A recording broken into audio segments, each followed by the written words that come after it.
मित्रांनो, सध्या श्रेया पिडगावकर बद्दल खूप मोठी बातमी समोर येत आहे। तर अनेकदा तिच्या आई वडिलांनी दत्तक घेतल्याच्या बातम्या सुद्धा सोशल मीडियावर व्हायरल झाल्या। यावर श्रेयाने खूप मोठा खुलासा केला। काय आहे संपूर्ण माहिती आपण आज या व्हिडिओ मध्ये जाणून घेणार आहोत, म्हणून व्हिडिओला शेवटपर्यंत नक्की पहा। मराठी विश्वातील लोकप्रिय जोडी सचिन पिळगावकर आणि सुप्रिया यांची लाडकी लेक श्रेया पिडगावकर सध्या OTT वर प्रसिद्ध आहे। तिने अनेक गाजलेल्या वेब सिरीज मध्ये काम केले। श्रेया ही या दोघांची दत्तक मुलगी आहे असाच आतापर्यंत अनेकांचा समज होता, मात्र यामध्ये कोणत्याही प्रकारचे तथ्य नसल्याचे नुकतेच तिने स्पष्ट केले। श्रेया आपल्याला सध्या ब्रोकन न्यूज 2 सिरीज मध्ये दिसणार आहे। सिरीजच्या प्रमोशन निमित्ताने तिने इंडिया टुडेला मुलाखत दिली। यावेळी तिने मी दत्तक मुलगी नसल्याचा खुलासा केला। ती म्हणाली की काही वर्षांपूर्वी एका लेखात छापून आलं की मी दत्तक मुलगी आहे।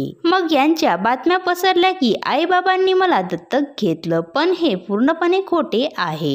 ही काही सिद्ध करण्याची गोष्ट नाही, कारण मी माझं बर्थडे सर्टिफिकेट इंस्टाग्रामवर पोस्ट करणार नाही, पण ही बातमी खोटी आहे।